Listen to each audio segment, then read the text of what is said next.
So I'm just laying out the forms on this new dirt pad area behind the shop. And I guess I'll just give you guys the big news. We're getting a kiln. We're getting an iDry. We've actually placed the order like months ago. And it's finally supposed to be here in about a week. And I am not ready at all. So I am trying to hustle. I've got to get form set, concrete poured. I've got to get water run down here to the shop. I've got to get an electrical outlet put in. And pretty much I'm going to say everything I want to do. It's impossible. I'm not going to be ready by the time the kiln gets here. But if I can at least have the slab done, we'll have a place to put it.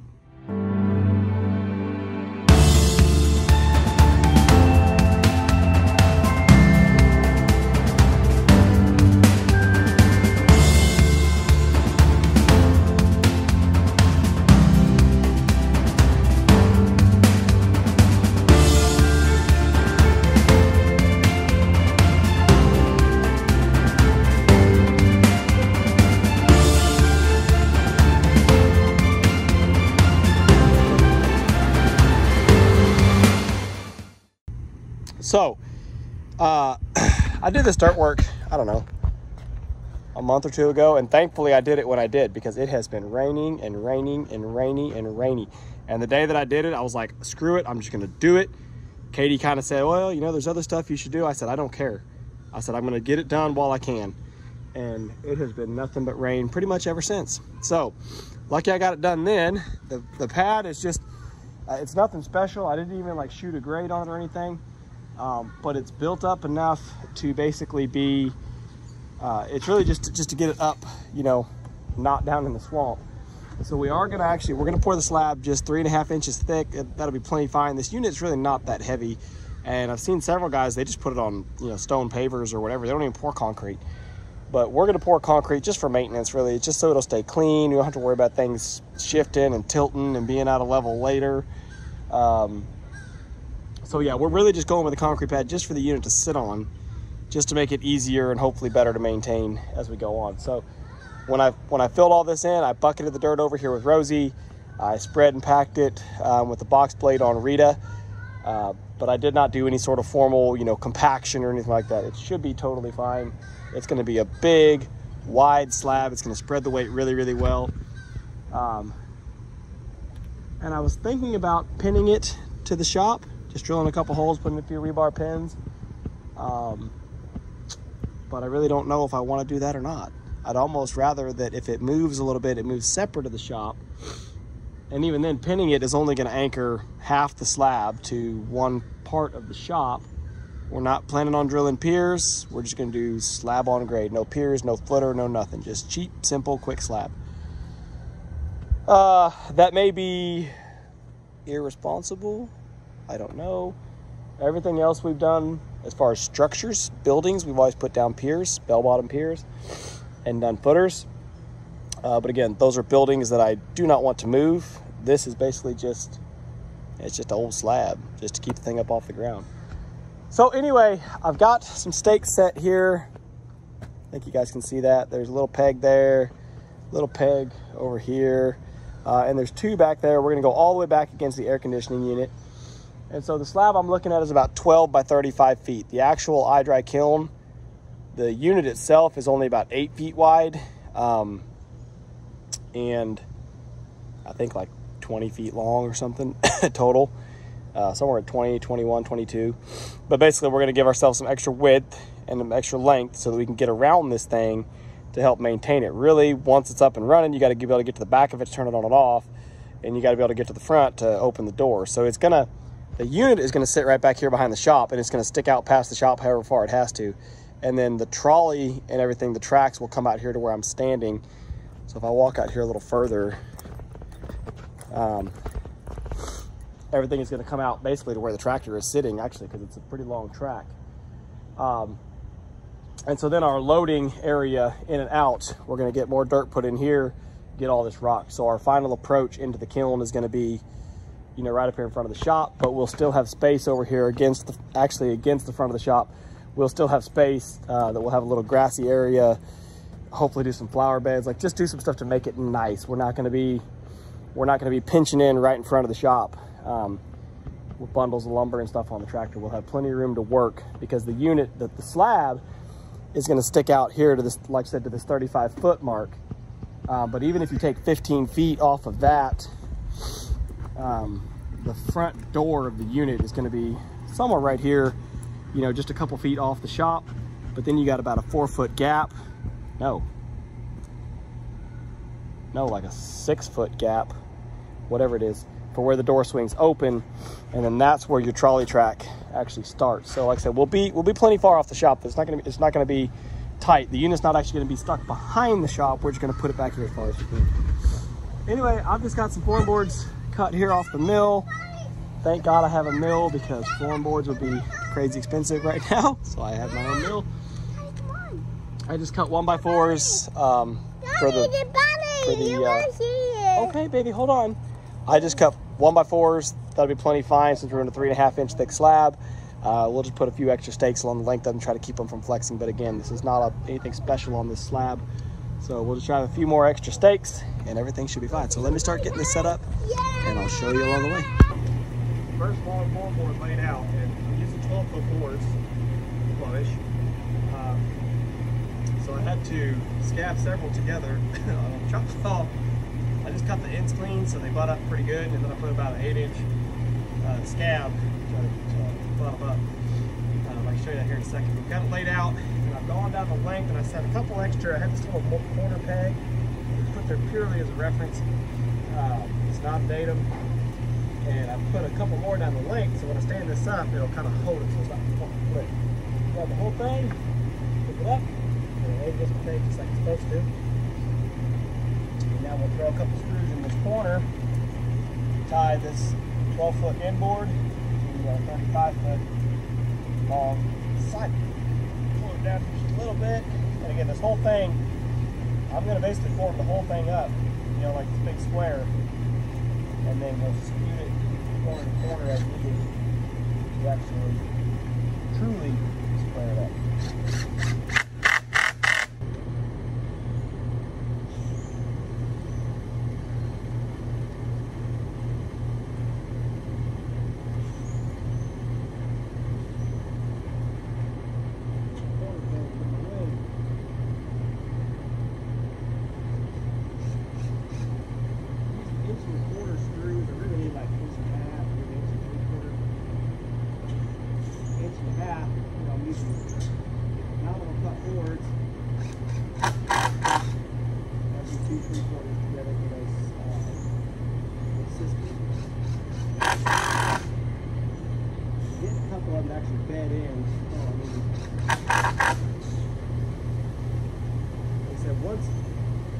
Once it's all squared up, then we'll go down the outside edges with 2x4s, or maybe I might go with the secrete 1x2s, probably 2x4s, so we'll hammer in a lot stronger stakes, so then it's not going to matter. The corners aren't really going to be holding anything at that point, so the corners are only tied for now, just to be able to actually square up the slab itself, and then the true strength will not be in the corner, but be in the two.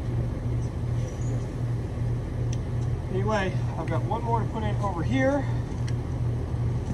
from the corner of the shop to the outside corner. I haven't cut it yet, but I'll just show you. It's going to run in this corner here.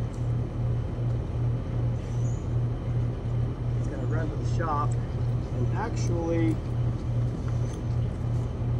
that wants to be about 19 feet. And actually that is kind of a trick because I don't know, let me do some math here and wrap my head around this, but ultimately, since I'm not planning on running a board down this inside edge,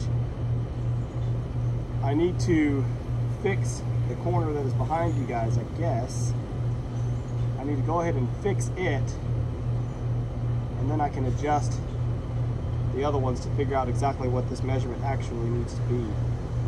So I kind of need to go ahead and try to square it now, I think, without this piece on there. Yeah, let me work on that.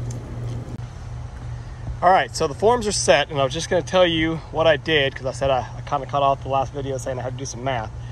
So, like any other time, I mean, this is just a square or rectangle, so we're going to go, use our good old, I got sweat dripping in my glasses, good old Pythagorean theorem. And so basically my slab is 35 by 12, but I went ahead and cut my end boards a full 12 feet long and then put the sideboards inside of them. And so that makes my slab actually 35.2 by 12. And so what's funny is I did not plan this at all, but on 35 by 12, the diagonal is exactly 37 feet. On 35.2 by 12, the diagonal worked out to 37 and 1.88 inches, which might as well be 37 1 7/8. So that's what I used, 37 1 7/8. So first I picked this corner. Again, we're not going to put a board in there, so I took this corner, pushed it tight against this other little slab, drove a stake so it couldn't move. I mean, you can see it wiggles just a little bit, but it couldn't pull towards me. Then I pulled my tape from here to the far corner, 37 1 7/8, and use that to check. I had to scoot this side over here a little bit towards me to get that 37 1 7/8. Then I hooked onto here and pulled 37 1 7/8 to that corner, and to get that I had to pull that 12-footer. I had to pull it a little bit towards the tractor, and so once I got it pulled where it needed to be, it kind of had a little bit of spring to it, so I drove that little stake right on the inside so it couldn't snap back. So at that point, I had my corners already set. I drove a few more little stakes. I put a stake right there inside that corner just to hold it, to make sure it couldn't, move.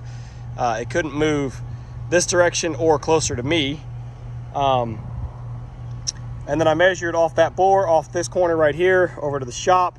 It was 277 inches, I think. And so then I cut my last two boards, got them scabbed together. So it's all stood up now. Now I'm gonna go through, I gotta go cut a bunch of stakes for my, well, I was saying I was going to use the 2x4s. I don't know, I kind of like the idea of using the little stakes just because I hammer in easy. The 2x4s I'm going to have to hammer with a daggum sledgehammer. So, yeah, I might go cut a whole bunch more of the little 1x2 stakes and just use those because I feel like being lazy. Anyway, it's all squared up now. So let me cut a whole bunch of little pegs and get it, well, no, I need to use 2x4s, at least a few 2x4s, because I've got to lift so that from here out, I think it slopes a little bit. So I've got to get some some taller 2x4s on the corners. Make sure that I can get that form lifted up and leveled. And then I can cut little 1x2s if I need to. So let me get a couple big ones on the corners.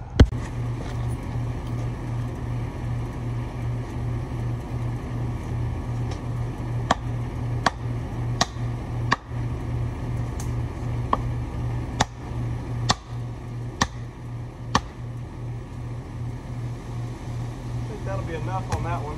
I don't gotta lift it very high.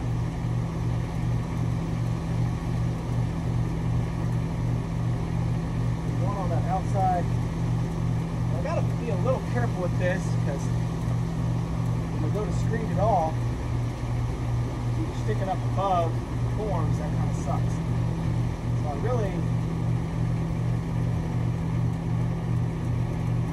don't want to set too many. Trying to figure out, I hammered that other one in kind of 2 feet long, but really I think I can go a foot. I just want to make sure I have a good hold but not have my butt forms. Let's go whack this one in half real quick. Alright, I think based on how that other one set anyway, set this one in. Yeah, should have done more than a foot. That was squished in way too easy. But probably, that probably should be a little harder over here. I intentionally was setting on that corner, not gonna lie, I was trying to be lazy because I can see it more softly. Yeah, this is harder over here.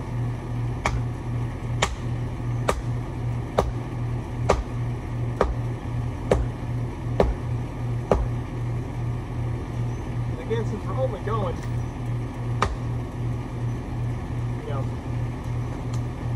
3.5 inches thick, it doesn't need to be really insanely tough.